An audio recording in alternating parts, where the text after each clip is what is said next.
Hi, I'm Lucy. I'm the director of She Lives Alone, which is a short horror film set in Cumbria. My inspiration for She Lives Alone was mostly the themes of trauma and the aftermath of trauma, what it's like to live with it after you've dealt with a horrible event and what that does to you. I love writing about weathered women and women who have gone through a lot and are processing things in their own way. For Maud, our protagonist, the trauma isn't necessarily the grief of her mother dying, but it's more about what happened to her while she was alive and how she was treated. And we talk around that a lot because we wanted to focus so predominantly on post-traumatic stress. Maud is a very isolated character. She lives on the moors, she's used to just the wind for company, and she's been quite a dark character to play, very different to any other roles that I've played before. And I'm loving kind of tapping into that really dark side of someone's personality that makes them just slightly unhinged. And I think there's a lot of vulnerability with Maud that's quite nice to kind of play, and also she's not as glamorous as the other characters I play, so it's really good because it's a really quick makeup call. Candle and Bella are amazing. She has done nothing but support me throughout this process. She was so enthusiastic and passionate about the script and bringing the vision to life. I had seen Lucy's films that she had made while at Northumbria University, and I thought that's an interesting filmmaker.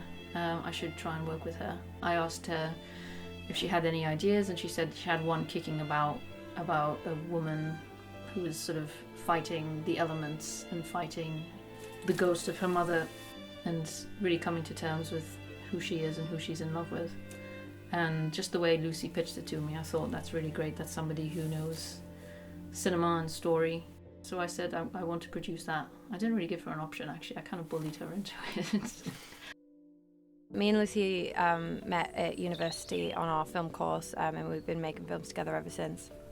Yeah, so we're best friends and we work together. In terms of like the aspect ratio, we thought we wanted to do something a little bit different, but I didn't want to do 4:3, and we saw The Witch is a big inspiration on this film in terms of visual style. So we kind of stole that aspect ratio, and also kind of the color grade and just the way it's shot, these natural light a lot, and it's just an absolutely beautiful film. So that has been a really big inspiration on this film. This is only my second time working with like an actual crew. It was a bit strange at first because I was so used to kind of just doing everything on my own, but the most challenging thing for me is I have a chronic illness, so anything physical for me is very, very challenging. So particularly anything where it's handheld, I always, even though the camera build we're using is super lightweight, I still use an easy rig and stuff just to help me out. But that's probably the most challenging thing for me, is just physically doing it. But with the support of a team and stuff, it makes all that stuff a lot easier. Yes, it would be my first project as production designer, so it was a big step up to do. Went to look at dressing this house. We based it on old family houses. Yeah, we researched like processes as well, like how somebody would live and you know, their daily kind of lifestyle routine and lifestyle. But also we went thoroughly through the script together, so we could get an idea and a feel for what we were wanting to do with it as well. The fact that she lives alone and was self-sufficient.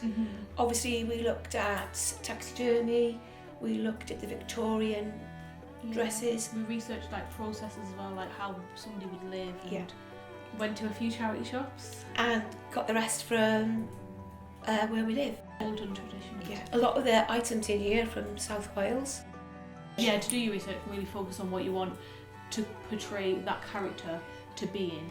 And if you do enough research and you work closely with the writer, I think you can do that. We had to look at the room as it was, which was somebody's home, and it was just a spare room. And then we had to look at what options we had. Could we take things down? Like how we could work around the person's home, because at the same time we're still working in a location where somebody lives, so we have to be respectful of what we can do with that. Because of time limit and you're making sure that the budget is kept in our budget, we had to redress a room which had carpets to make it look like it had floorboards, and so that was probably the most challenging. It was challenging, yeah. Just under a time restraint. Yeah, it can be a bit of a last minute process sometimes, because sometimes things don't work. I brought a load of curtains and they weren't right, so sometimes we have to see alternative options and what works. So it's just a matter of working together quickly but making sure that we're still adding that kind of creative flair. And I just hope that we've been able to create something authentic and immersive for what we've been doing. I think we have. And as long as people enjoy it and everyone likes it. The attention to detail that our props department and art department have gone to, that the minute I walked into this house and I walked into Maud's kitchen, it helped me so much, because everything was exactly how it had been described in the script and exactly how I'd kind of visualised it to be. So you've got the dead animals hanging above the fire, you've got the kind of tea leaves, and you've got things that are kind of a little bit messy and strewn about, and that's exactly how I pictured Maud. Having that roaring fire, one, the smell is just amazing. Two, the warmth is brilliant, because we had a pretty cold day on one of our first days on set when we were filming outside. And just having those smells, and we've even got chickens. I mean, we're filming somewhere where there are live chickens, and those chickens have been in shot, and even that just helps you to get into the mindset and the character of Maud. Great from day one. Actually, it's you can't help but be enthusiastic when you see their passion and their commitment to it.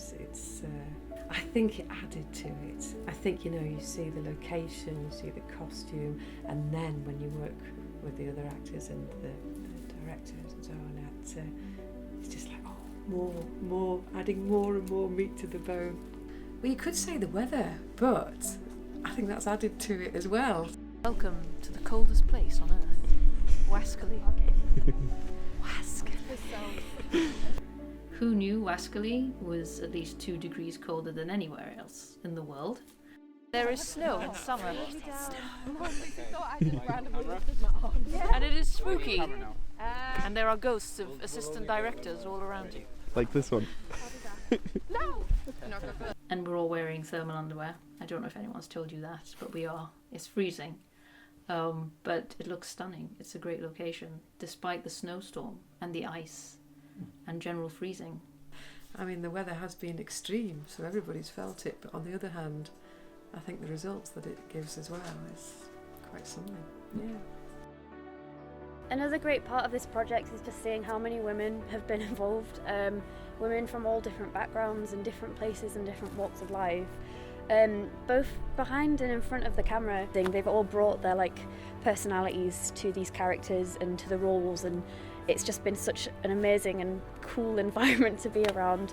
There was a moment where Maria pointed out that it was loads of women around the monitor, and it was such a nice moment because you just don't see that enough. It was really empowering, and it I hope it made other people feel the same way, but I felt really motivated and excited by just even that small moment. It was really exciting. And to show that there's a lot going on and there's a lot of talent here, and we can bring that to screen, and I'm really pleased that the BFI have seen that and looked at that vision and then ran with that and allowed us to create this magically chilling film. The reason I set up my company in the first place was to do things differently and to play my very small part in the landscape of British cinema and promote people who I think deserve to be promoted, no matter who they are, who they love, what they look like, whatever. If they're talented, they deserve a chance. And I think this film has given a lot of people a chance. People who watch this film, hopefully they'll be scared, but I think what I hope for Lucy is that she gets many more opportunities and that people will follow her career, because she can be somebody who I think we're thinking, 15 years time could be making the film that everybody is talking about. So I think everyone should pay attention. She's a very talented filmmaker.